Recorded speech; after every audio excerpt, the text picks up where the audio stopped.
Namaskar and Adab to all my friends from your friend Astrology and Guide Irfan, once more with you from your very own channel Astro Assurance. Though we have done videos on different houses and what their manifestations are, I'm doing this video to be able to go deeper into understanding all the houses, and today I'm starting with the first house. The reason I'm doing this video is when we have started to talk in depth about yogas, the Navmanch, the placements of planets in the Lagna, virtue of placement in the Hindu Lagna or the Arudha Lagna, the Upapada Lagna in the Navmanch, and we're seeing all these combinations. We also need to be able to look more deeper into what the meaning of different houses are, and hence I'm doing this video series to be able to understand each of the houses in more detail, so that we can have a more holistic approach to understanding the houses and also read the manifestations. So the Lagna, for example, of course it is your status in life, your prestige in life, your thinking ability comes from the Lagna, your overall health, the approach in your life connected to your purpose of life, not the overall purpose, but what is the approach you will take towards manifesting the purpose of your life. All this comes from the Lagna, and to an extent which ascendant you are born in also comes in by virtue of what your purpose of life is. However, it is not all that. When you are born in an ascendant, it is not only that purpose of your life or what you are supposed to do. But when a certain ascendant is given, then automatically all the other houses are also assigned some signs.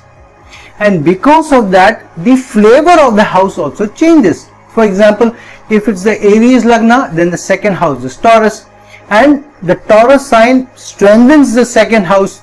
However, if you're born in the Libra ascendant, then the second house becomes that of Scorpio. And we know that Mercury and Mars don't have a great relationship, great friendship. So the manifestation of the earning changes, the manifestation of your career changes, the manifestation of your relationship changes, the manifestation of what will be your relationship with your mother and father to an extent will also change. Which area of your life you can have a higher education and higher success in will also change by virtue of what is your Lagna, which sign rules your Lagna. And so you need to be able to look into it holistically. So that's level one. Understand what it means to be born in a certain Lagna, in a certain ascendant, for example, which sign it rules. However, also understand when you are born in a certain ascendant, in a certain sign, how the respective signs which are allotted to the second house, third house, fourth house, they all change the flavor of the entire horoscope.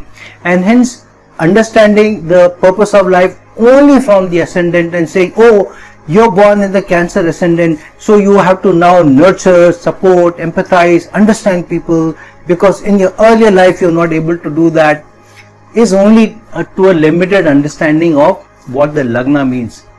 Somebody who has a more holistic approach towards astrology will never talk about the purpose of life or being born in an ascendant only related to the ascendant, but will also understand that the moment you're born in a certain ascendant, the relationship of the sign versus different houses will also give a flavor to the ascendant. For example, if you're born in Aries, then the Lagna Lord of Aries will also rule your 8th house.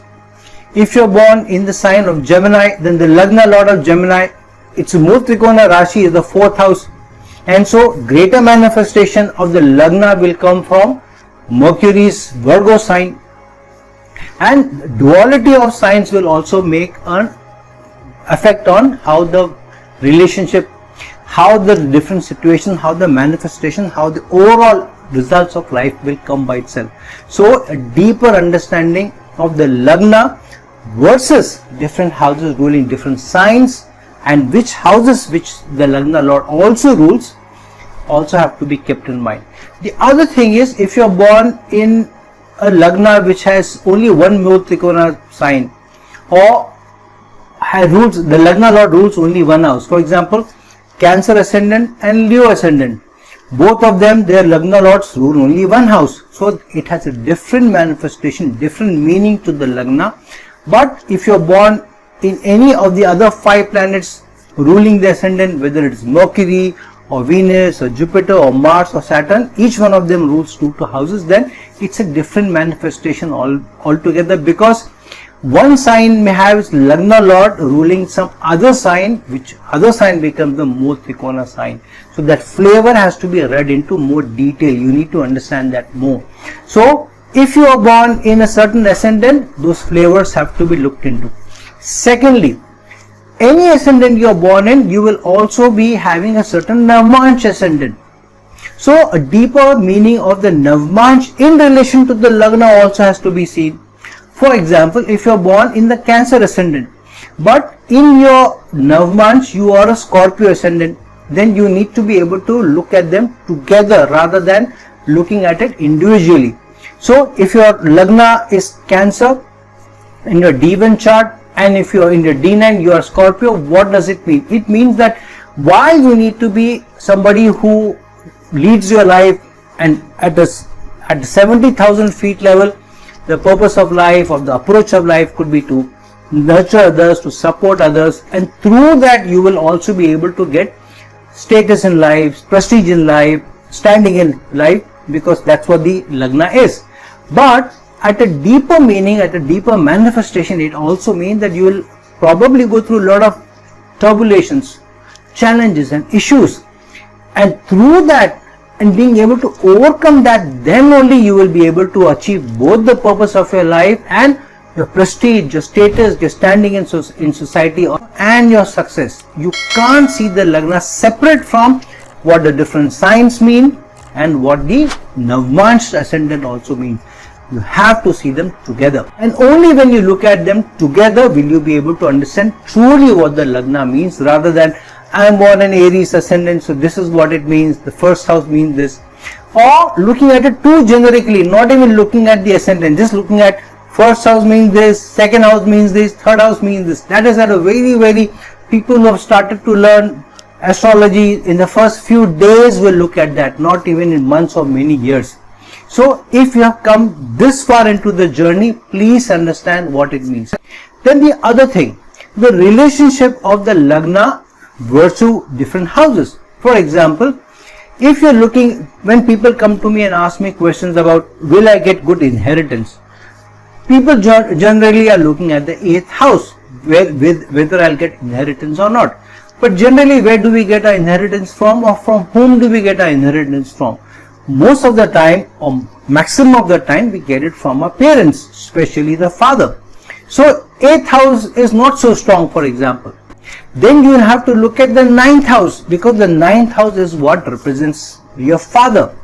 And so if the 9th house represents your father and the 5th house in a horoscope represents your investments, then the 5th from the 9th house, which is your Lagna, also represents your father's investments, for example. So if your 9th house is not very strong and its relationship with the Lagna is not very strong, or the Lagna has certain doshas and the 8th house is also not very strong, then to a large extent you may be able to tell the person, I don't think you look like winning or earning a lot of inheritance in your life, because 8th house doesn't seem to be too strong. Doesn't mean everything is lost, even because the 8th house is not so good. But if the 9th house and your Lagna is also afflicted, it is not only about your education or your health. It could also mean that your father's investments are also in a challenging spot. Then how will you think of getting inheritance? Then some of you may be thinking of, especially in this new scene of the pandemic, thinking of doing something from home, work from home, or doing something on your own from home. Then the Lagna becomes the 10th house from the 4th house. So a lot of people who are running offices from home or doing some online things, for them the Lagna being the 10th house from the 4th house becomes very important. If your Lagna is not very strong and the relationship of the 4th house to the Lagna is not a good relationship, then it will not give you good success. The other is, where is your Lagna Lord placed? Even if your Lagna is very strong, your 4th house is very strong, the 3rd house of your self-effort is also very strong. So to a large extent you can say, tell this person that you look like you can do a good thing out of doing a consulting or some work out of your home.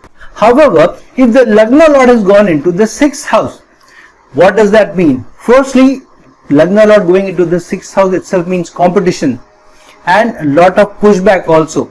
However, from the 4th house where you are going to do your work from home from, or you are going to run your home office or whatever, from there the 6th house from the 4th house is the 3rd, which means you have to put in extra effort, huge effort, double the effort to be able to manifest those results. And that's why looking at the Lagna only at a 70,000 feet level and understanding it as your prestige, your standing in society, your health and all is a very, very limited look at the Lagna. And because Lagna is the most important house, it being both a trine house as well as the Kendra house and representing yourself, it's become very, very important to look at it more holistically and to understand it better. Because if everything else is great in your horoscope, but if the Lagna is very, very strongly afflicted and the Lagna Lord is also very, very strongly afflicted, then it is a very, very, very uphill task for you. It's not going to be easy. Then you also need to look at the sign that your ascendant has in your D1 chart.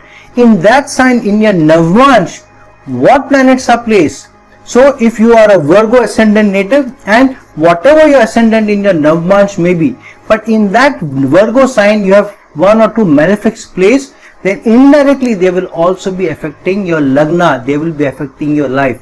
If you have a limited look at only your D1 chart, your Lagna, and you seeing that Virgo and Mercury is placed in the Lagna itself, all is good, you will say, oh, Mercury is exalted in the Lagna, great life. But what if in Virgo sign in the Navmansh there are 2 or 3 malefics? There are challenges there, there are issues there, and if that house itself becomes the 8th house, there can also be positive manifestations out of that. But it also shows that in trying to get exalted results from your Lagna in your life, not only will you have to face obstacles, challenges and issues, but you'll also have to go through a roller coaster ride.